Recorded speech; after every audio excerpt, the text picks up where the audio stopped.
Na vastidão gélida dos 9 mundos, onde deuses e gigantes travavam batalhas épicas e o destino era tecido pelas mornas, emergiu uma criatura de poder inigualável, destinada a abalar os alicerces da própria existência. Fenrir, o lobo monstruoso. Sua história é um conto de profecia, medo e a inevitável colisão entre o destino e a tentativa desesperada de evitá-lo. Fenrir não era um lobo comum. Ele era o primogênito de Loki, o astuto deus da trapaça, e da giganta Angrboda, uma união que deu origem a seres de proporções aterrorizantes. Seus irmãos eram a serpente Jormungandr, que se estendia por todo Midgard, e Hel, a soberana do reino dos mortos. Desde o seu nascimento, a sombra de uma profecia pairava sobre Fenrir. Ele estava destinado a ser o algoz de Odin, o pai de todos, durante o Ragnarök, o crepúsculo dos deuses. Essa predição, conhecida pelos deuses de Asgard, gerou um temor profundo e crescente. A cada dia que passava, Fenrir crescia em tamanho e ferocidade, tornando-se uma ameaça palpável à ordem cósmica. Os deuses, cientes do perigo que ele representava, decidiram que não poderiam permitir que ele vagasse livremente. Era imperativo contê-lo, mas a tarefa se revelaria mais desafiadora do que qualquer um deles poderia imaginar. Odin, em sua sabedoria e preocupação com o futuro de Asgard, ordenou que os filhos de Loki fossem trazidos diante dele.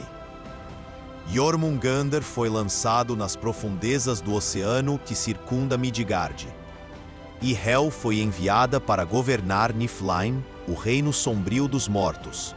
Mas Fenrir, o lobo, era diferente. Sua força e seu crescimento acelerado eram alarmantes. Os deuses tentaram aprisioná-lo com grilhões comuns, mas Fenrir os despedaçava com facilidade, como se fossem meros fios de teia. O primeiro grilhão, Leidin, embora robusto, não resistiu à sua força crescente. O segundo, Drome, forjado com o dobro da resistência, também foi quebrado em pedaços pelo lobo. A cada tentativa frustrada, o medo dos deuses aumentava e a reputação de Fenrir como uma força indomável se espalhava. A situação era desesperadora. A segurança de Asgard dependia de encontrar uma forma de conter essa criatura imparável. A profecia de sua libertação e do papel que desempenharia no Ragnarok era um fardo pesado sobre os ombros dos deuses, e eles sabiam que precisavam de uma solução que fosse além de sua própria capacidade de forja e força. Diante da impossibilidade de criar um grilhão que pudesse conter Fenrir, Odin enviou Skirnir, o mensageiro de Freyr, para a terra de Svartalfheimr, o reino dos anões. Lá, os anões, mestres da forja e da magia, foram encarregados de criar o impossível, um grilhão que nem mesmo Fenrir poderia quebrar. O resultado foi Gleipnir, uma corrente aparentemente frágil, tão lisa e macia quanto uma fita de seda, mas imbuída de um poder mágico incomparável. Gleipnir foi forjada a partir de 6 ingredientes míticos: o som do passo de um gato, a barba de uma mulher, as raízes de uma montanha, os tendões de um urso, a respiração de um peixe e a saliva de um pássaro. Esses elementos, intangíveis e impossíveis de serem encontrados, conferiam a Gleipnir uma resistência que desafiava a lógica e a força bruta. Os deuses, com Gleipnir em mãos, foram até a ilha Lyngvi, no lago Amsvartnir, para confrontar Fenrir. Eles o desafiaram a testar sua força contra o novo grilhão, alegando que, se ele pudesse quebrar algo tão fino, sua fama seria imortal. Fenrir, desconfiado, percebeu a astúcia por trás da aparente fragilidade de Gleipnir. Ele suspeitou de uma armadilha, mas sua vaidade e o desejo de provar sua força o levaram a aceitar o desafio, como uma condição. Um dos deuses deveria colocar a mão em sua boca como garantia de boa-fé. Os deuses hesitaram, mas Tyr, o corajoso deus da guerra e da justiça, deu um passo à frente.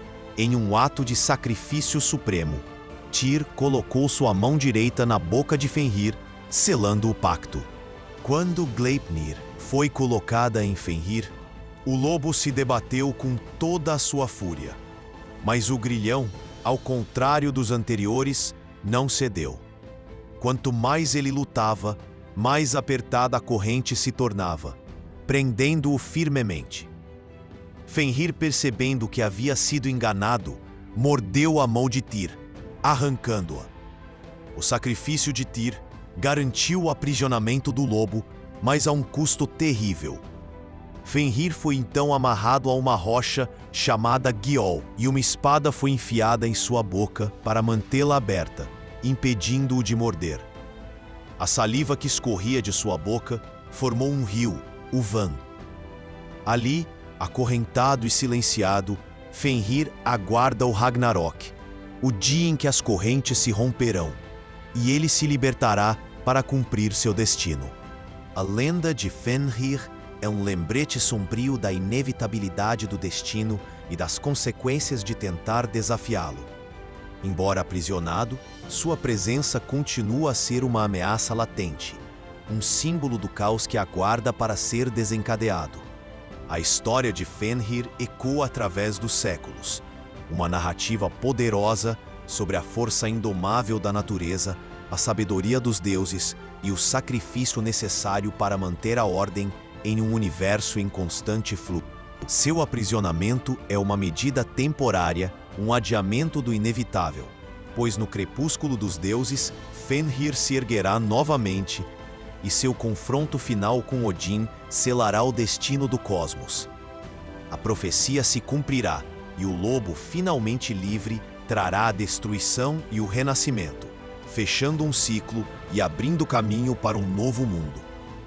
Essa é a saga de Fenrir, o lobo que desafiou os deuses e cujo destino está intrinsecamente ligado ao fim e ao recomeço de tudo. Chegamos ao fim, mas nossa conversa continua. Inscreva-se para não perder os próximos vídeos. Deixe seu like para que esse conteúdo possa alcançar cada vez mais pessoas. Cada um faz mesmo a diferença. Comente quais os temas você gostaria de ver nos próximos vídeos. Até a próxima!